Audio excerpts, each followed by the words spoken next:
Hello students, welcome to our channel simply mathematical.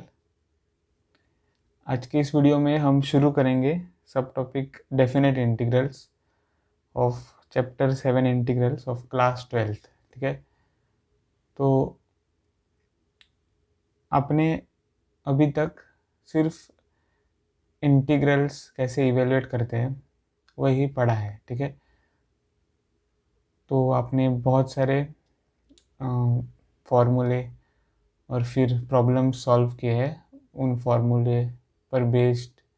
ठीक है, तो अब हम एक नया सब टॉपिक शुरू करेंगे जिसका नाम क्या है, डेफिनेट इंटीग्रल्स। ठीक है, तो ये डेफिनेट इंटीग्रल जो है वो एक स्पेशल टाइप्स के इंटीग्रल्स है। तो वैसे तो वो इंटीग्रल्स ही होते हैं, ठीक है, पर यहाँ पे कुछ स्पेशल टाइप्स के इंटीग्रल्स हम अब स्टडी करेंगे, मतलब कि डेफिनेट इंटीग्रल्स। ठीक है, तो यहाँ पर जो फर्स्ट पॉइंट आपको नोट करना है कि ये जो डेफिनेट इंटीग्रल्स है are special types of integrals. ठीक है, डेफिनेट इंटीग्रल्स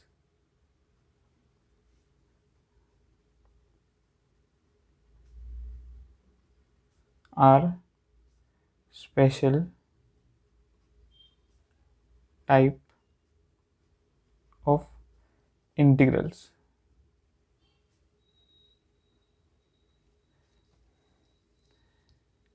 तो अब यहाँ पे स्पेशल का मतलब क्या है वो हम देखेंगे। तो second point, the definite integrals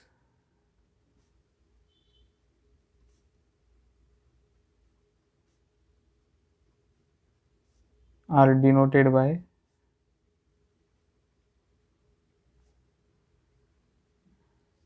integral a to b fx dx।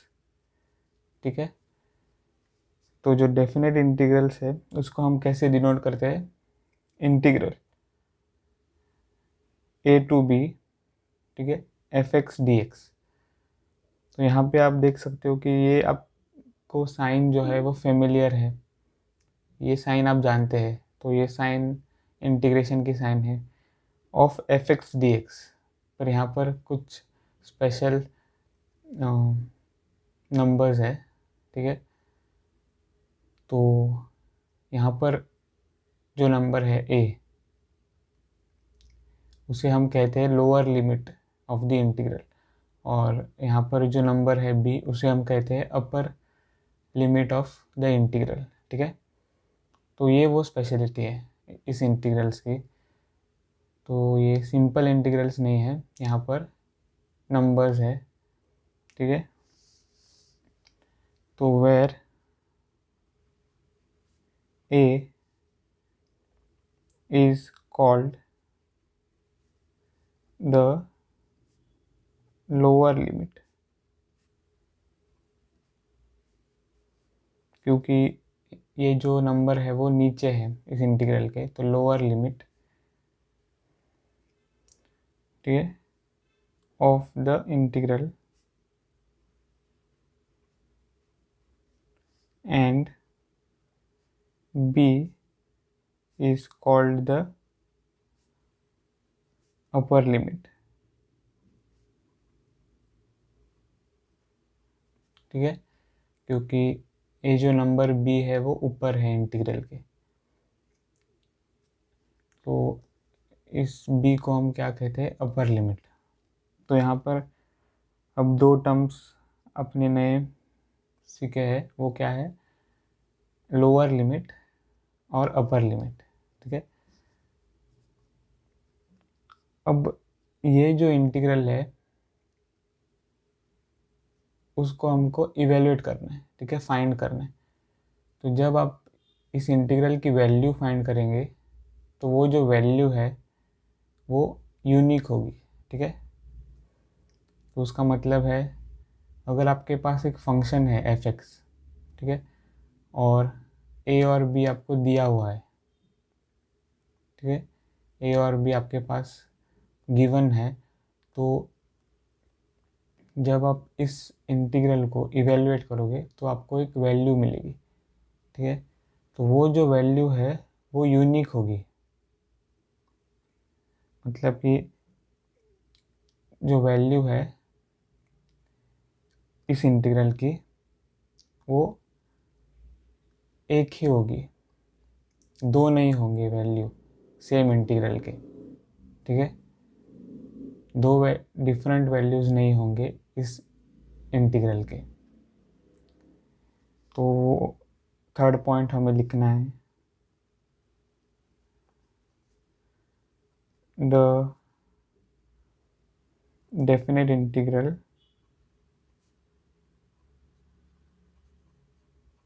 Has a unique, ठीक है, unique value,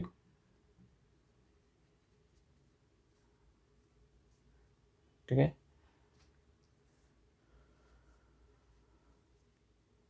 the definite integral has a unique value. अब हम नेक्स्ट सब टॉपिक की ओर बढ़ते हैं, ठीक है। यहाँ पर हमने इनडेफिनेट इंटीग्रल्स क्या होते हैं वो देखा है।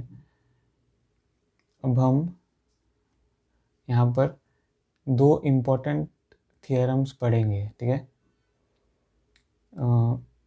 और उसमें से एक जो थियरम है वो आप प्रॉब्लम्स सॉल्व करने के लिए यूज़ करोगे ज़्यादातर, ठीक है। तो यहाँ पर सब टॉपिक जो हमको सीखना है वो है फंडामेंटल थियरम या theorems on off calculus, fundamental theorem of calculus. तो थियरम स्टेट करने से पहले हमको कुछ थियरी जाननी है यहाँ पर, ठीक है, जो कि यूज़ होंगी फर्स्ट फंडामेंटल थियरम के लिए। पहला जो थियरम है उसके लिए ये जो थियरी है वो यूज़ होंगी। तो यहाँ पर हमें एरिया फंक्शन जानना होगा पहले, ठीक है, एरिया फंक्शन। तो एरिया फंक्शन हम देखेंगे क्या है। तो आप एक ग्राफ कंसिडर करो एक फंक्शन का, ठीक है। तो यहाँ पर मैंने ड्रॉ किया है y एक्सिस, तो y और y प्राइम ऐसे, और फिर यहाँ पर है x एक्सिस, ठीक है, x प्राइम और x ऐसे, और फंक्शन का ग्राफ आपको यहाँ पर ड्रॉ करना है,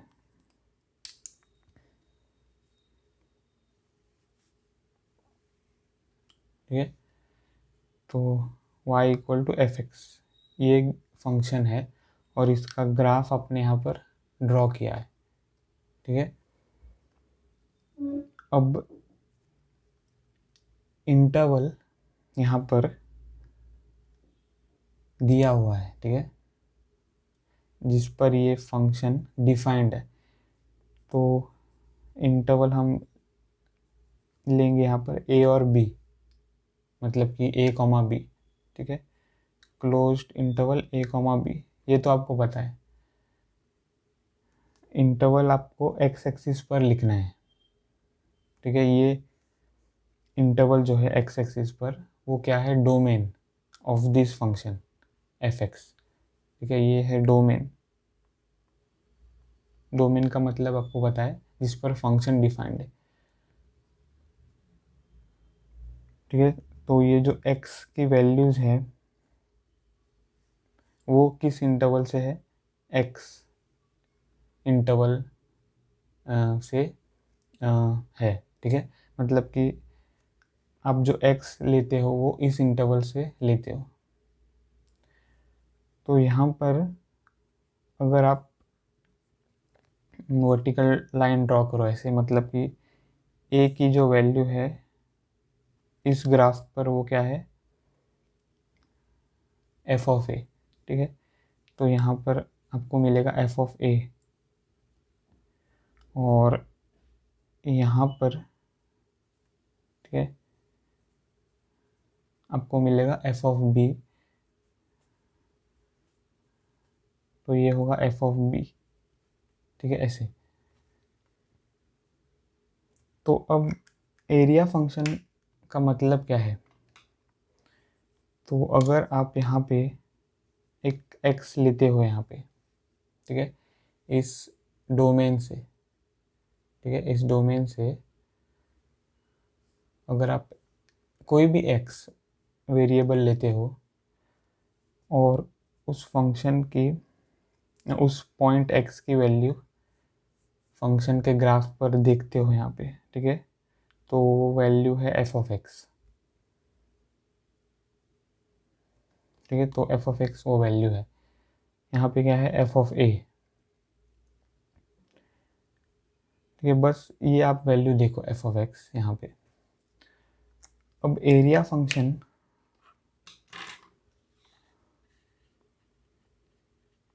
क्या है, तो area function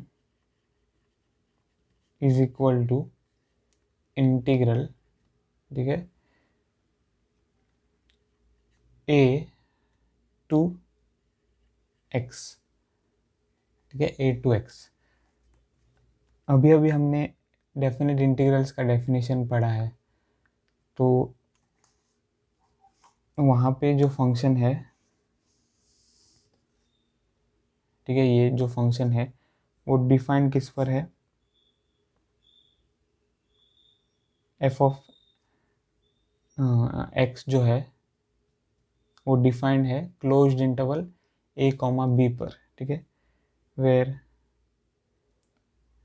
f of x is defined on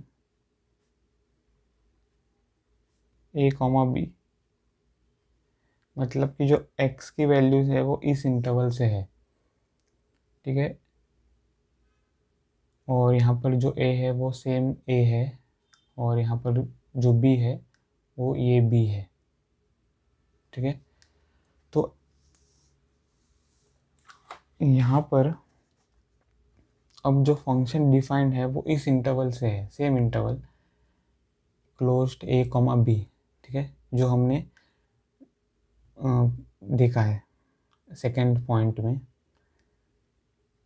पर यहाँ पर जो डिफरेंस है वो क्या है, हम एक x ले रहे हैं यहाँ से इंटरवल से, ठीक है, इस इंटरवल से एक x हम सिलेक्ट कर रहे हैं,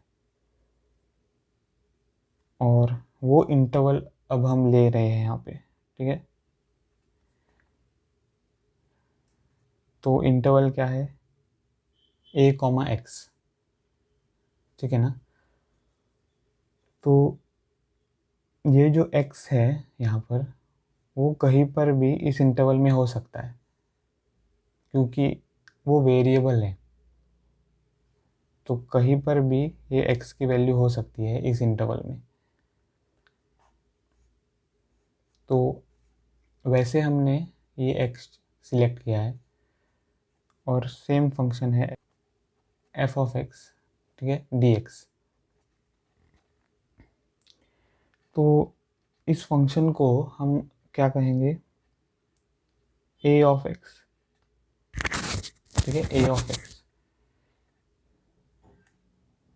जैसे आप लिखते हो f ऑफ x, वैसे ही एरिया फंक्शन को हम क्या डिनोट करेंगे, a ऑफ x, ठीक है। तो a ऑफ x क्या होगा, a of x is equal to a to x f of x dx, ठीक है।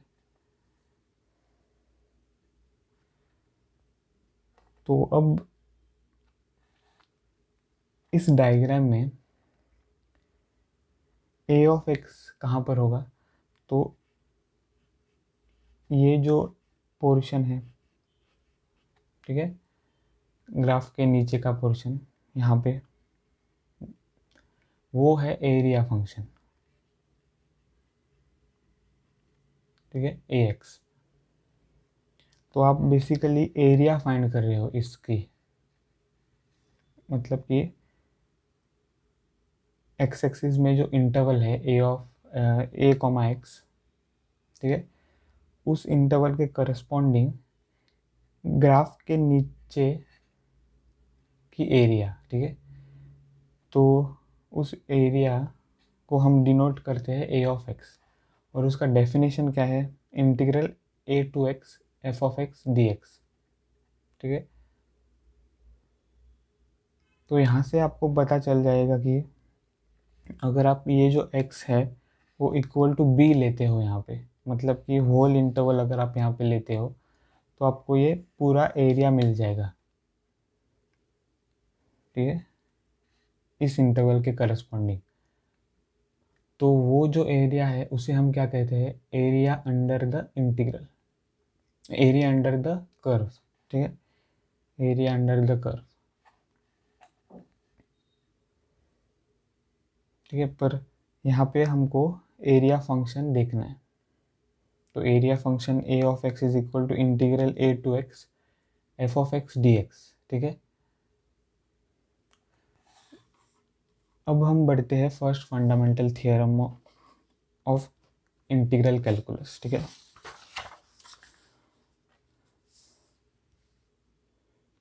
तो फर्स्ट फंडामेंटल थियरम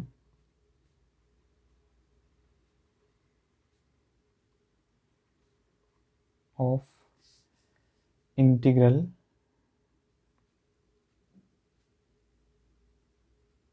कैलकुलस, ठीक है।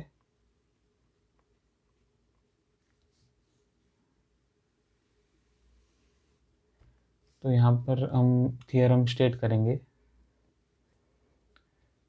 तो let f x be a continuous function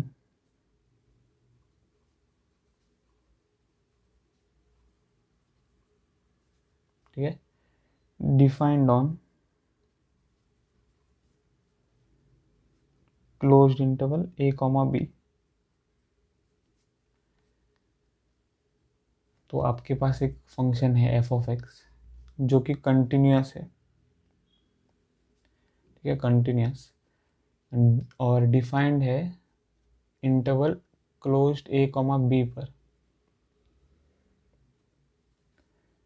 एक और कंडीशन यहाँ पे आती है और वो क्या है, and A of x be the area function,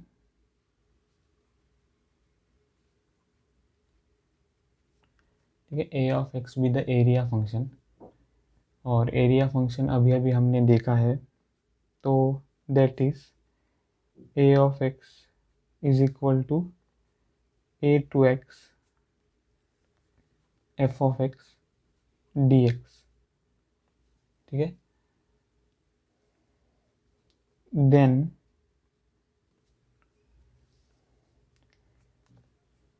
इस फंक्शन का अगर हम डेरिवेटिव देखें ए प्राइम ऑफ एक्स, तो वो होगा equal to F of x, ठीक है। तो ये स्टेटमेंट है थियरम का।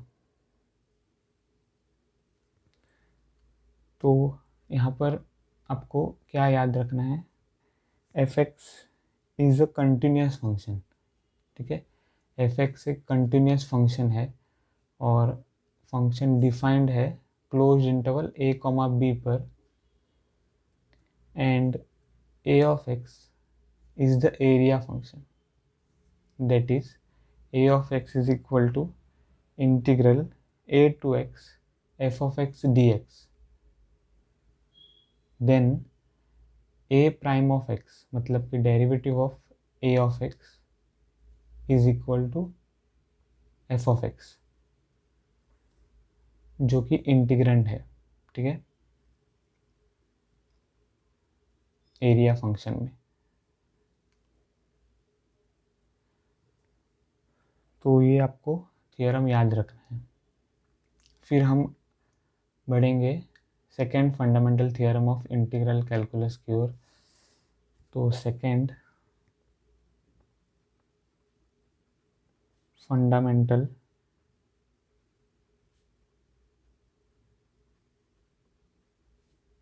थ्योरम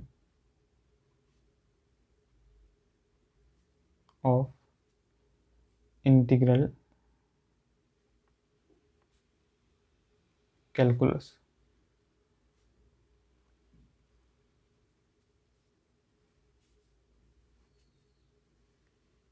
ठीक है, तो ये जो थियरम है वो आपको बहुत ही इम्पोर्टेंट है। ठीक है, क्योंकि आप ये जो थियरम है वो एक्सरसाइज सॉल्व करने के लिए यूज़ करोगे। ठीक है, तो स्टेट करते हैं theorem, let f x be a continuous function defined on the closed interval a comma b। ठीक है, तो फर्स्ट कंडीशन तो first fundamental theorem of integral calculus के सेम है। अब सेकेंड कंडीशन है and capital F of x be an antiderivative of f of x. ठीक है, तो एंटी डेरिवेटिव का मतलब क्या है? Antiderivative of a function f of x is nothing but a function whose derivative is f of x। ठीक है, तो मतलब कि f प्राइम ऑफ x, ठीक है, is equal to f of x।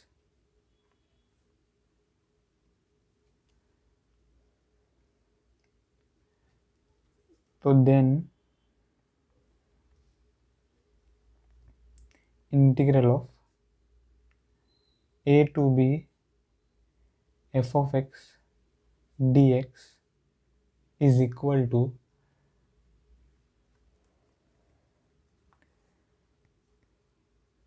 अब ये जो इंटीग्रेंड है उसको हम लिखेंगे f प्राइम ऑफ x। ठीक है, तो which is equal to integral a to b f prime of x dx, और विच इज इक्वल टू, अब यहाँ पे हमने डेफिनेट इंटीग्रल्स कैसे सॉल्व करते हैं वो अभी तक सीखा नहीं है। ठीक है, तो पर फिर भी आपको मैं यहाँ पे एक शॉर्ट तरीके से बताऊंगा। तो यहाँ पर इंटीग्रल है और यहाँ पर डेरिवेटिव है। ठीक है, और आपको पता है कि इंटीग्रल और डेरिवेटिव इनवर्स ऑपरेशन है। ठीक है, तो इंटीग्रल और डेरिवेटिव हट जाएगा, मतलब कि कैंसिल हो जाएंगे दोनों। ठीक है, तो अगर दोनों कैंसिल हो जाए तो यहाँ पर क्या बचेगा? एक कैपिटल एफ ऑफ एक्स। पर यहाँ पर तो लिमिट्स भी थे। ठीक है, तो वो जो लिमिट है वो आपको इस ब्रैकेट के साइड में लिखना है। ठीक है, एफ ऑफ एक्स, फिर लोअर लिमिट नीचे इस ब्रैकेट के और अपर लिमिट ऊपर है ब्रैकेट के। ठीक है, तो इसका मतलब क्या है? इसका मतलब है कि ये जो फंक्शन है उसको आपको इवेल्यूएट करना है फर्स्ट इस अपर इंटीग्रल के ऊपर। ठीक है, तो उसका मतलब है एफ ऑफ बी और फिर माइनस, ये तो फॉर्मूला है इसका, ठीक है। अब यहाँ पे आपको ये जो फंक्शन है वो इवेल्यूएट करना है लोअर लिमिट में, तो एफ ऑफ ए आ जाएगा, ठीक है। तो ये थियरम है। तो अगर आप एक फंक्शन इवेल्यूएट करते हो from a to b, where a is the lower limit, b is the upper limit, तो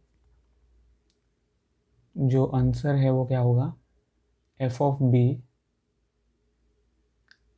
minus f of a, where f of x is nothing but the antiderivative of f of x, ठीक है। तो ये theorem है।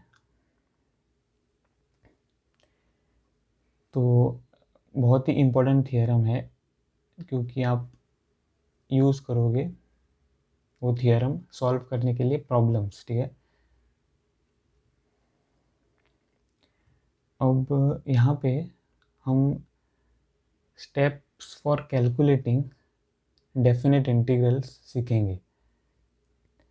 Steps for calculating definite integrals, integral a to b f of x d x, ठीक है, जो आप use करोगे प्रॉब्लम सॉल्व करने के लिए एक्सरसाइज 7.9 के, ठीक है ना। तो steps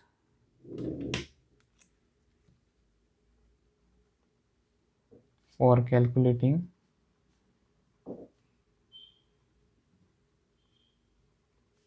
integral a to b f of x d x, ठीक है।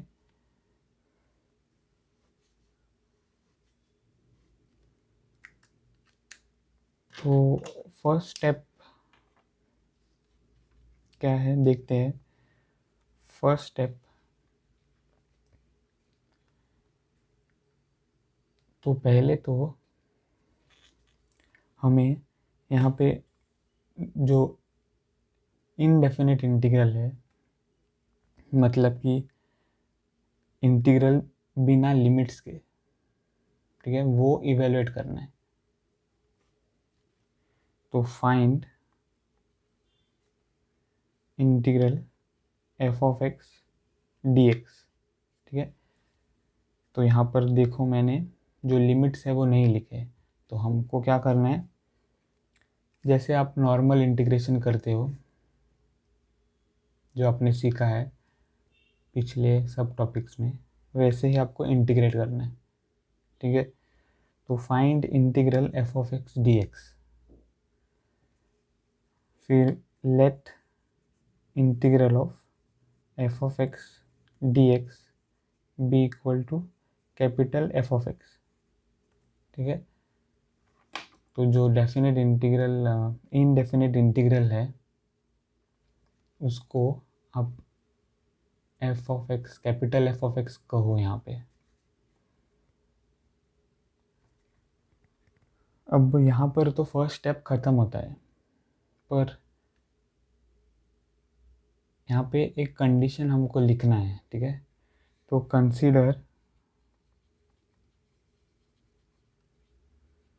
Integral of f of x d x is equal to F of x plus सी। तो इसको कंडीशन मैं नहीं कहूँगा, नोट। तो आपको एक नोट करना है यहाँ पे। तो अगर आप जब इंटीग्रल इवेल्युएट करते हो तब नॉर्मली आप क्या लिखते हो, function plus constant of integration C, जो मैंने यहाँ पर लिखा है, ठीक है। पर यहाँ पर देखो, जब मैं integral f of x d x लिखता हूँ, यहाँ पर कहीं भी कांस्टेंट मैंने नहीं लिखा है, ठीक है।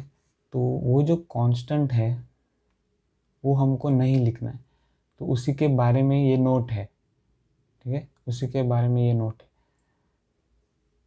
तो क्यों ये जो कांस्टेंट है वो हमें नहीं लिखना है वो हम देखेंगे। तो अगर आप यहाँ पे अब integration of a to b f of x dx देखते हो यहाँ पे,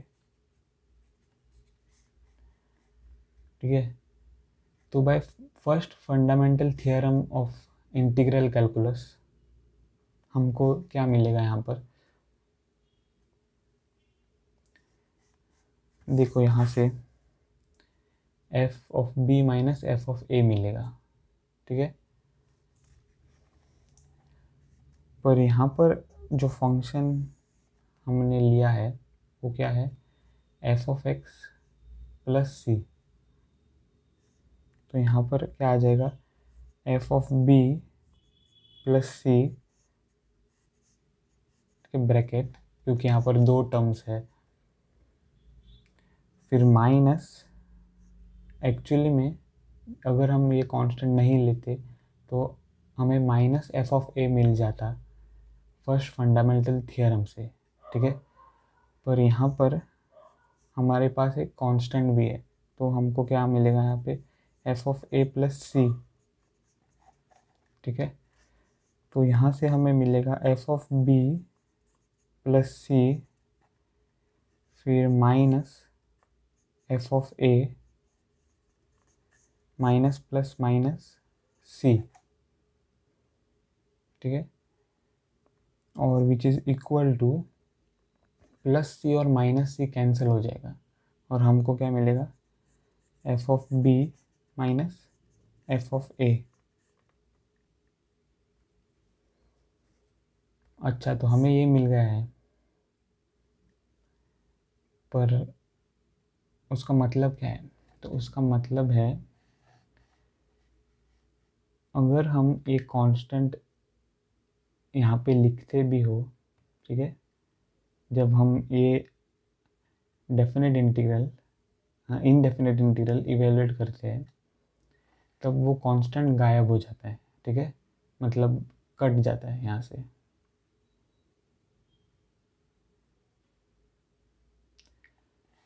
और जो आंसर है वो सेम हमको मिलता है जैसे हमें फर्स्ट फंडामेंटल थियरम में मिला है, F B minus F A, ठीक है, F B minus F A. तो कंक्लूजन क्या है, ये जो कांस्टेंट है वो इरेलेवेंट है, ठीक है। देयरफॉर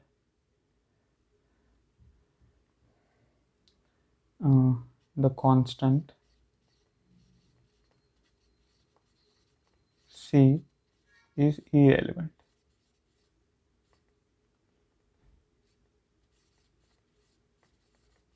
ठीक है। तो हमको सिर्फ क्या लेना है, integral f of x dx is equal to F X, ठीक है, बस यही हमको लिखना है। प्लस सी, जैसे हम प्रीवियस सब टॉपिक्स में जब प्रॉब्लम सॉल्व करते थे तब एंड में हम प्लस सी लिखते थे, पर यहाँ पे इस सब टॉपिक में डेफिनेट इंटीग्रल्स में आपको प्लस सी नहीं लिखना है। तो ये हो गया फर्स्ट स्टेप, ठीक है। अब हम क्या करेंगे, सेकंड स्टेप देखेंगे। तो सेकंड स्टेप,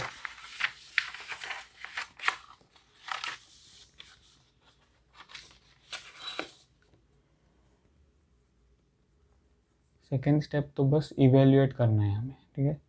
तो evaluate integral a to b f of x, ठीक है, dx।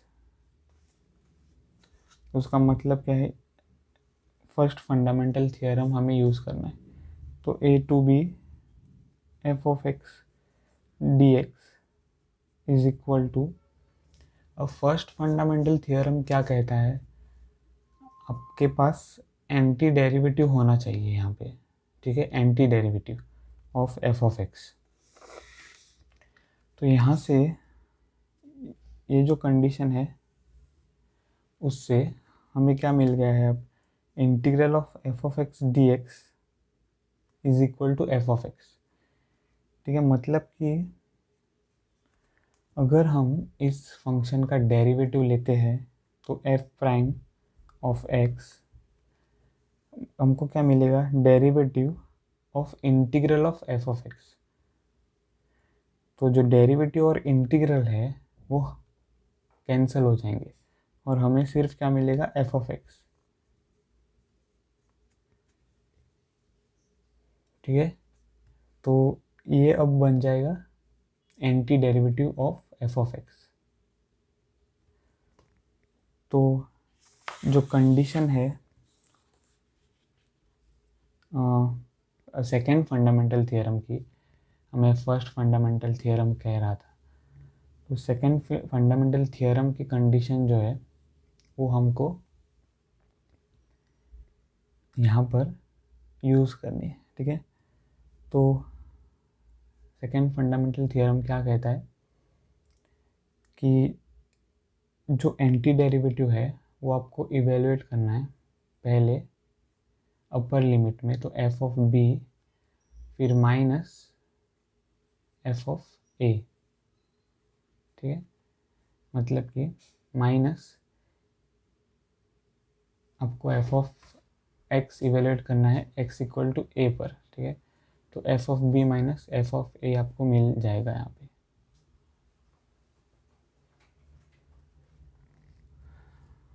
तो ये होगा सेकेंड स्टेप। ठीक है।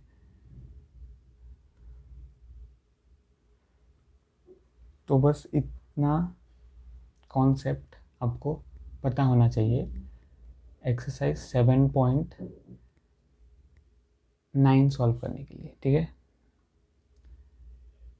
तो इतना कॉन्सेप्ट अगर आपको पता है तो एक्सरसाइज 7.9 आप सॉल्व कर सकते हैं। तो इस वीडियो में बस इतना ही। अगर आपको ये वीडियो पसंद आया हो तो मेरे वीडियो को ज़रूर लाइक करें और मेरे चैनल को सब्सक्राइब करें। मिलता हूँ आपको अगले वीडियो में, तब तक के लिए बाय।